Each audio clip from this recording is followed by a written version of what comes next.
Nexus. The Crown Herald Town of Elisir. Ambassadorial District. The Adventurers Guild Hall of Elisir. Local time, 0740 hours. Emma. A week? The Guildmaster shuddered in place, their thin iridescent membrane bristling up and outwards in every direction. Or sooner, if at all possible, I quickly added, just as we entered the meat and potatoes of the contract, hammering out the details of the more vital requirements of this atypical request. That answer didn't seem to help matters much, as the Guildmaster did the human equivalent of leaning back against their chair, melting into a small gelatinous puddle. Though, strangely, that didn't seem to affect their ability to speak at all. You ask for the impossible, in addition to the atypical, the Greater Slime answered promptly, with a clear pang of annoyance present throughout their voice. So, a week isn't possible? I quickly followed up, cocking my head in the process. To which the slime sighed in response, or at least, I assumed that was what the bubbles forming within its confines was the equivalent of. I am willing to give you the benefit of a doubt, New Realmer.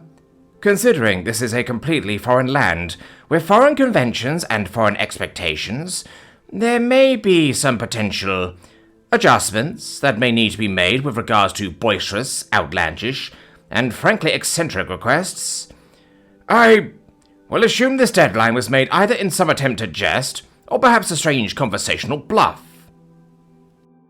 A brief pause punctuated the Guildmaster's rebuff, to which I was once again thankful for my helmet, as it acted as a resting poker face for these sorts of dealings.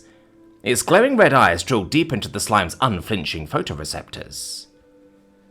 This isn't a bit or an attempt at a bluff, Guildmaster, I responded firmly. I'm afraid I am very much serious about that deadline. The slime took a moment to consider that response, their eyes shifting from my visor to that of the library card, still firmly clenched between my fingers. The circumstances are that serious, I presume? I'm not at liberty to divulge that, I responded diplomatically, though you have my word that I'm not being hyperbolic for the sake of petty mind games or posturing. I need it within a week, max, or sooner, if at all possible. Another silence manifested soon after that reaffirmation, as the slime once more formed a chin and an arm to rest it upon, if only to show their genuine contemplation of the terms of this quest. A week is possible, provided that supplementary conditions are considered for this quest, he began cryptically. Adventurers tend to operate on foot or on horseback. They sometimes utilize the service of mainline transportiums, but those are hard linked to others of its kind along a chain path, which means that they are, in effect, limited to towns and cities with mainline transportiums. Thus, to venture into the wilderness to where this amethyst dragon may potentially reside, will require either the tolerance of time or the use of unconventional forms of transportation. The slime once more paused, cocking their whole body in the process. And since you have vehemently denied the use of the former, then we must thus employ the latter to expedite this quest. I nodded along at that, the rest of the group seemingly agreeable to the suggestion. So you're saying we need to arrange a form of transportation for them, I surmised. Something that isn't just a horse or a donkey, or a horse-drawn carriage or what have you, I continued, reaching a hand to rest my own chin upon. All right then, what do you suggest? Ideally, drakes, the Greater Slime answered succinctly, a vast improvement and a breath of fresh air from the less than forthright conversations back at the academy. However, drakes are both prohibitively expensive and would require the involvement of mayoral meddling, which I assume you lot will probably be against. I turned to Eleanor expectantly, for once hoping the blue thing would have something to add. But he didn't, his brows even perking up in annoyance following my not-so-subtle attempt at signaling for his involvement in all of this. I am afraid it will be quite impossible, New Realmer, he responded with a loud sigh. The deployment of my drakes outside of my kingdom's borders will similarly either require mayoral approval from Elisir or a Crown Lands warrant. Besides, you would need a Drake rider to chaperone the adventurers around, at which point any and all pretenses of discretion are now completely and utterly shattered. In lieu of Drakes, we could settle for Pegasi, Piamon continued, as I generated a 5-fingered hand just to list off the various other options we had at our disposal. But if Pegasi are leased for longer than half a week, we may see the same issue of meddling from mayoral audits. And on that note, other forms of air-based transportation, larger than Drakes, will bring even greater scrutiny on this quest, so I will move on to land-based forms of transportation for discretion's sakes. The Guildmaster paused once more, as if taking a moment to ponder our now limited options. We could simply make do with enchanted beasts of burden, enchanted horses and the like, or, if the new realmer can grapple with such a concept, there is also the option of beastless artifices of transport.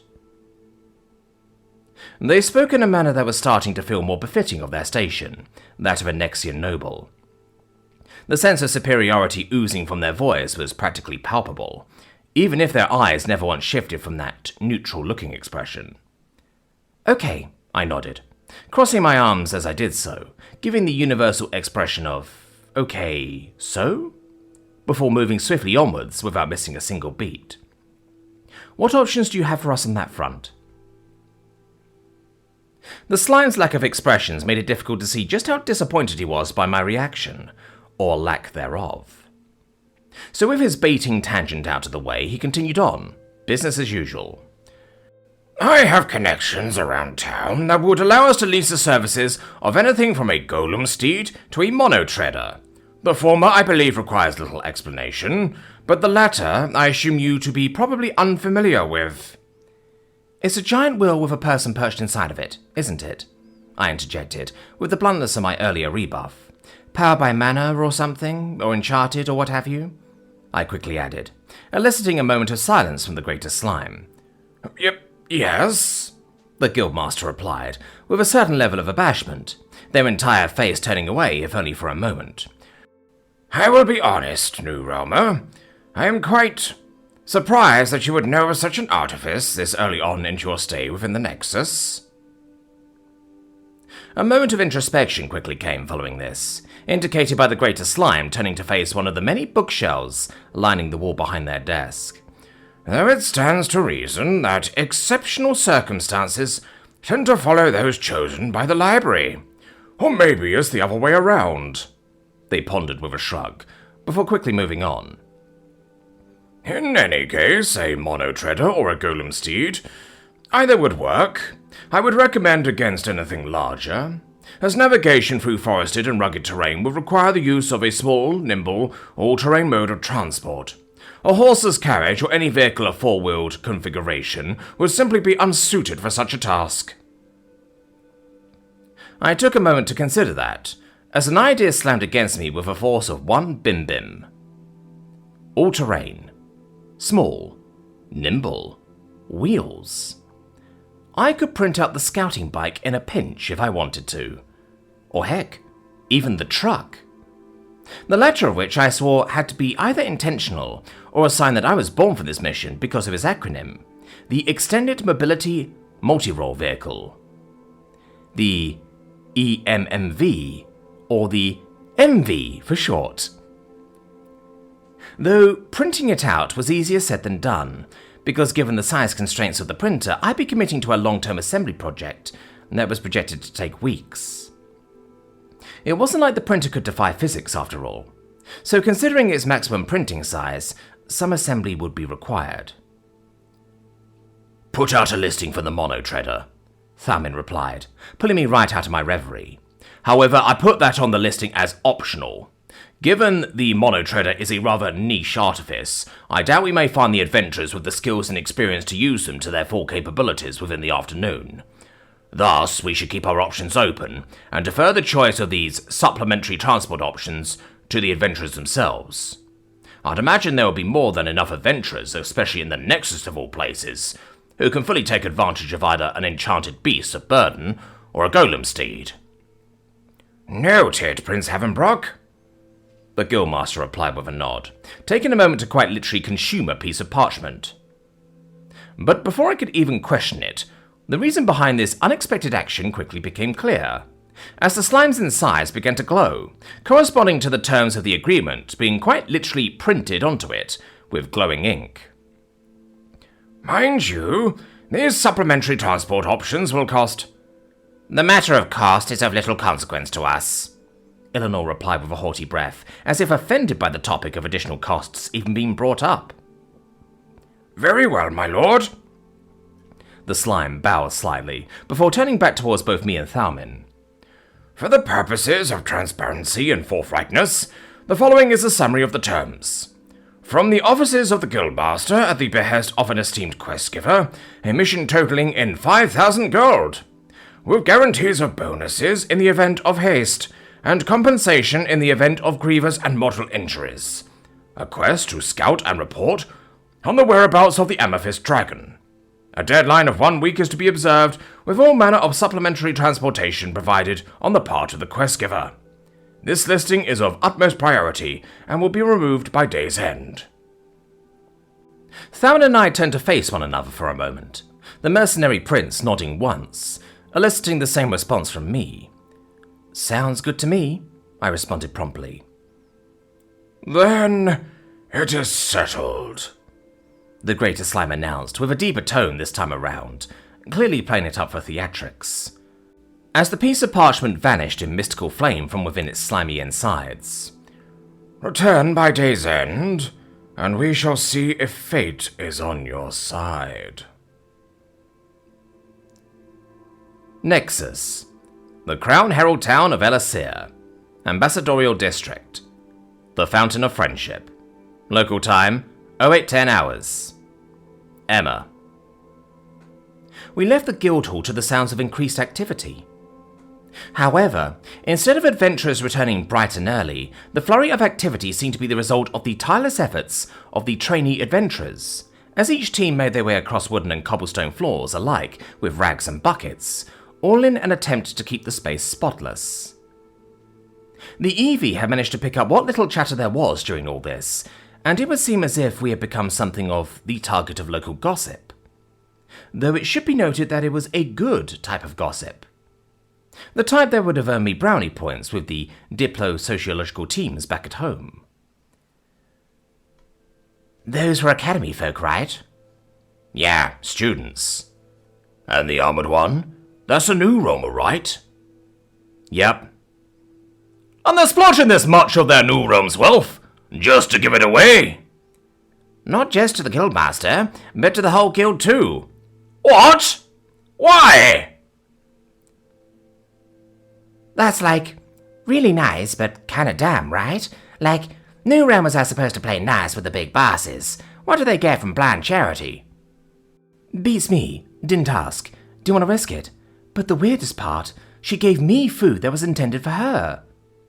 You're lying. Nuh-uh, just ask Loris. Loris! They gotta get to eat noble food. Yeah, he even shared some with me. What? I made a mental note to bring over some of the gastro-diplomacy care packages a little while later. But then again, I had to be careful with divvying and rationing that out for other diplomatic encounters. Besides, I yet to hand out any to the gang. Which brought up a very good question. Given Thalmin's superficial resemblance to canines, would he be allergic to chocolate? We are equidistant from the tailors, the stationery shop, and the sports supply store, Thacia began, pulling me right out of my reverie once more. The alchemical specialty goods store and the wand shop are both a fair ways away, so we should decide between the first three. Do you have any particular preferences? The tailor. Eleanor and I spoke in unison, garnering a look of suspicion from Thalmin. I agree, Thacia nodded. It should take some time before the uniforms are tailored, thus it would be prudent to strike off that task first, to minimize waiting time later in the day. With a sigh and a reluctant nod from Thalmin, we began moving once more, following Thacia's lead. Traffic had begun to pick up at this hour, with a noted uptick in horseless carriages, and a significant decrease in the use of any flesh and blood beasts of burden. The sounds of clopping feet still remained, however, though its source was decidedly artificial, if the glowing filigrean runes on otherwise stone-carved horses was of any indication.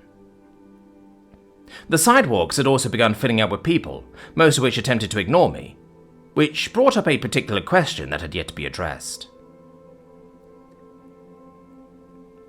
I thought there'd be way more chatter about my presence here, I spoke cautiously, as Thacia brought up a cone of silence to ensure some level of privacy was maintained.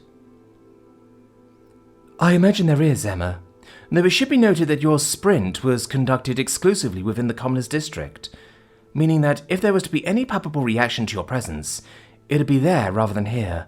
Moreover, I'd imagine most chatter to be made behind closed doors rather than out in the open. Right. Makes sense, I nodded, before reaching back to rub the back of my head. I really need to make it up to the cabbage guy, is all. I haven't been able to get him out of my head.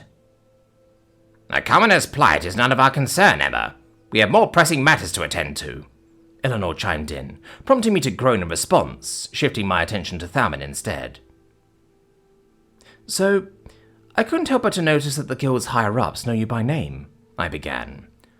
So it would seem, Thalman nodded. I presume you're curious why that is.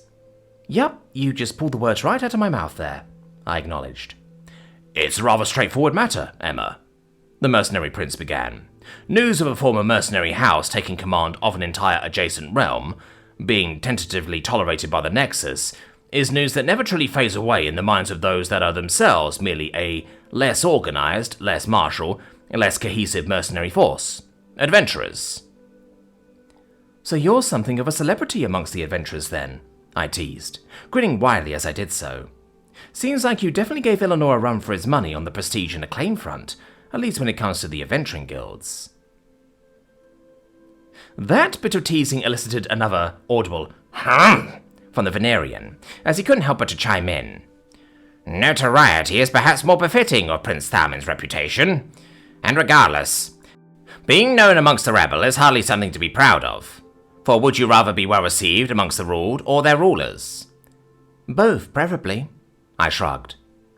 Then you waste your energy and resources on the former, whereas true power lies with the latter, Eleanor shot back. And therein lies our fundamental disconnect, Eleanor, I sighed back. Because as I've stated before, in my realm, power is derived from the former, whereas the latter only rules in their behalf. But I digress. Now isn't a time to talk about politics. Thacia quickly picked up on this opportunity, as we approached the off-ramp to both our journey and our conversation. We're here. She pointed at a series of ornately decorated townhouses, each of which seemed to be competing with the other, not in the ostentatiousness of its colour, but through the striking visual presence of its architecture. But aside from the sheer variety of designs that would make a xenoanthropology team gush in the sheer volume of points for analysis, there was one practically identical trend that seemed to tie all of these structures together: their ground-level storefronts. Because, in spite of the angled roofs, complex carvings, and ornate pillars, it was glass that dominated the space immediately next to the sidewalk. The reason for this was quite obvious too, as this is where the decisive final battle would be fought, and where livelihoods would be decided, at the whims of the prospective customer. As behind those massive panes of glass was a crystal-clear view of each store's magnum opus. Dresses, uniforms, capes, and all manner of attire were put proudly on display here, with mannequins and armatures outnumbering even the pedestrians walking in front of them, all vying for attention from a seemingly disinterested public. It was here, at one particular store, that both Thacia and Eleanor seemed particularly drawn to. One that seemed practically identical to the rest from my undiscerning eye. Silksong's Silken Shop. With a wordless nod, as if through some mutual and innate understanding, they both entered the building, prompting Thalman and I to follow in tow. Ring ding ding, came the unexpected sound of bells jingling upon our entrance. What was definitely not expected, however, was the person who quickly came to receive us. A soft buzzing was audible from high above, as a quick glance up through the building set my aesthetic senses tingling. The whole structure was ostensibly hollow, all 5 stories of it, with floors that seemed to wrap around the perimeter of the interior wall, with a mishmash of stairs and ladders, along with a utilitarian-looking elevator, completing the chaotic vibe. The reason for this rather strange setup would soon become clear, as the buzzing grew louder and louder until suddenly a winged creature descended into view. Flying straight out of one of the many doors in the upper levels, pushing through pieces of unfinished fabrics, half-sewn cloths, and layers upon layers of excess material, came a humanoid moth. My immediate thoughts went to that of Ladona.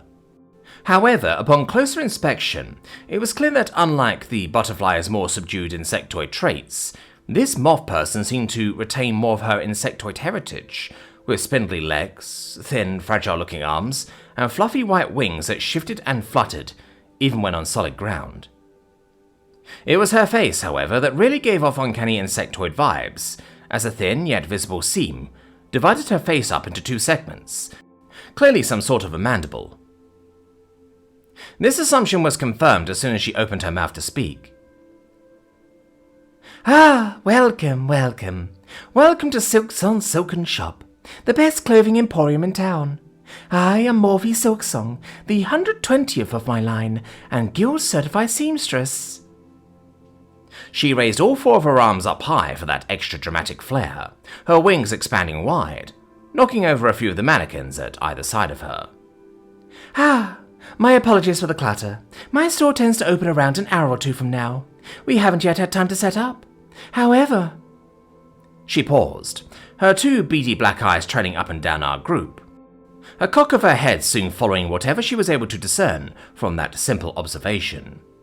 "Judging by your manner of dress, and today's listed occasion, I am more than willing to make an exception, so long as you forgive the rather unkempt state of my humble establishment, my lords and ladies." She bowed deeply, more so towards Eleanor than the rest of us. "I assume you're here for the fitting and tailoring of your uniforms." "Correct," Eleanor replied tersely. "Whilst abhorrent and unsightly, it is a matter of duty that we must sacrifice this one point of personal privilege, for the sake of institutional cohesion," he continued, in what could only be described as a tone befitting of a knight announcing his noble sacrifices, rather than a Venerian yabbering about his personal grievances on fashion. "Of course, my lord," the moth responded politely, bowing deeply in the process, as an undercurrent of chittering coloured most of her translated speech for the Eevee. "This shall take no longer than a half-hour for all of you, although..." The moth paused, cocking her head as she made eye contact with me, or attempted to anyway. "I must ask that you remove your armour so that measurements can be taken, my... Just Cadet Emma Booker is fine." I finished the moth's words for her. However, I'm afraid I can't do that. I won't get into the specifics of it, but the Academy can vouch for me on that front. The armour stays on. This clearly elicited some confusion in the moth, as she cocked her head once more, chittering all the while, even going so far as to rub both hands together in a bout of bug-like intrigue. "I see," she slowly nodded.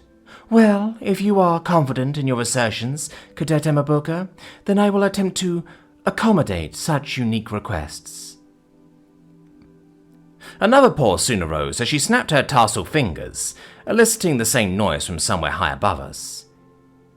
"I'm coming, Mother," a voice emerged from deep within the building, as another, smaller, more practically dressed moth arrived on scene. Landing right next to the nobly dressed, robe-wearing moth was a smaller moth wearing what I could only describe as a simple set of silken overalls, worn on top of a billowy old-timey shirt and a red handkerchief scarf. To say that his fashion sense was questionable would be an understatement. At least, it would be, to someone from an earlier era. Because by 31st century standards, this eclectic manner of dress was present at almost every street corner. The combination of a millennia's worth of fashion resulted in a timeless aesthetic that was as much an eyesore as it was commonplace. And I liked it. Though it was soon clear I wasn't the only one to appreciate another party's unique fashion sense, as the young moth's eyes stared at me with a mandible held wide agape, his horned head bobbing up and down, as if admiring the craftsmanship of the armour. I apologize for my son's lack of manners, Cadet Mabuka, but if you would find it in you to humor both me and the boy, I would like to offer his services for your unique request. You dare sully our peer group's name by issuing an apprentice to our order? Eleanor shot back, responding on my behalf, which prompted me to stop him before he could continue. I'm assuming there's a reason why you're offering his services and not your own, I quickly asked. I meant no disrespect, my lord. The moth bowed deeply, addressing Eleanor first before turning back towards me. And indeed there is, Cadet Mabuka. For you see, my son is actually a prodigy in the art of fashion, although his particular specialization is of a rather niche variety, and is more often than not overlooked in the grand scheme of things, as he specialized in the art of outer armor attire, designing surcoats, capes, cloaks, and the sort. Any manner of cloth that is to be accessorized to armor is his domain, and his alone. The young moth boy stepped forward, staring up at me expectantly, with a permanent grin plastered across his mandibles. Your armor is stunning, Cadet Mabuka. Truly novel, unique, and quite telling as to your discerning tastes. As such, it would be my honor to design a specially fitted academy cloak, befitting of the craftsmanship of your armorers, and the woman beneath the metal. He bowed deeply, prompting me to simply nod once in response. Whatever you're selling, kid, I'm sold, I grinned widely, never expecting to actually be hyped up for a trip to the tailor of all places. Let's do this. I am honored, Cadet Mabuka. The boy bowed once more. Apprentice tailor Mrs. Silksong, at your service. The next few minutes will be marked by a flurry of activity, as even more moths emerge from within the building, carrying all sorts of tools, equipment, fabrics, and measuring tapes. It was ironic that one of the most magical experiences so far was one that barely used any magic to begin with. Thacia, Thalmin, and Eleanor were all quickly shuffled to their own dressing rooms, tended to personally by Morphe Silksong. However, considering that I had nothing to show but my armor, I remained on the ground floor with Morphe's son as he began flying around me, taking measurement after measurement of my armor, using anything and everything from measuring tapes to pieces of stray fabric, as it was clear that his muse was quickly taking over, even going so far as to overcome the politeness of Nexian social conventions. A fleet of moths arrived carrying massive mirrors, as a makeshift tailoring corner was quickly established right there on the ground floor, with rolls of silken cloth laid out and stowed as quickly as they'd arrived from far-off storerooms. It took barely 20 minutes for the right cloth to be chosen, for the design to be cut out, shaped, and fitted to my armor. Barely 5 minutes more, and a temporary academy pin was used to tie the whole piece together, resulting in a cloak that draped over much of my left arm, my back, and part of my right arm, held together by a brooch just above my chest plate. Is this to your liking, Cadet Mabuka? The moth tailor asked expectantly, his eyes blinking rapidly in the process. If it fits Academy regs, then I'm definitely happy with it, yeah, I responded truthfully, garnering a solid nod from the moth, as he soon sent the semi-finished product off to depths unknown, carried aloft by a fleet of his moth brethren. So, I guess we're done here? I mean, that was rather easy, right? Indeed it was, Miphis acknowledged, but with a twinge of palpable anxiousness colouring his voice. Cadet Mabuka, if I may, and I mean this with no attempt to undermine your authority, but seeing as your compatriots are still being fitted, would it be alright if I continued offering my services? I cocked my head at that. What do you mean? Well, I rarely have customers requiring surcoats or armor-centric commissions, especially not with your unique form of armor. I would like to humbly request that I be your canvas. I completed the apprentice's request for him, garnering a look of abashment that actually managed to redden his face as he attempted to look away in shame. I meant no disrespect, Cadet Mabuka. I certainly do not wish to imply that I see you as merely a canvas for my foolish attempts at fanciful and short-sighted artistic. No, it's all right, Mephis, I interjected once more, as I quickly went to grab my tablet. In fact, I have a lot of designs I have in mind, if you want to try your hand at it. I quickly went through the digital sketchpad, revealing the doodles I'd made of requests for additional fabric accessories for the armor that never got approved by the higher-ups of the IAS. Especially not by Dr. Merkis, even in spite of Captain Lee's pleas on my behalf. Capes inspired by the likes of Inferno jumpers, cloaks and ponchos inspired by the late Space Ring games worn by Gunnery Chief, and even fashion accessories inspired by the protectors from Predestination 2. Hey, I've been thinking of something along these lines, but I'm not the best artist and all of this may be rough, so it's alright if you take some liberties with the designs. But if you have something else in mind, we could definitely go with your... I would be honoured to bring your concepts to life, Cadet Emma.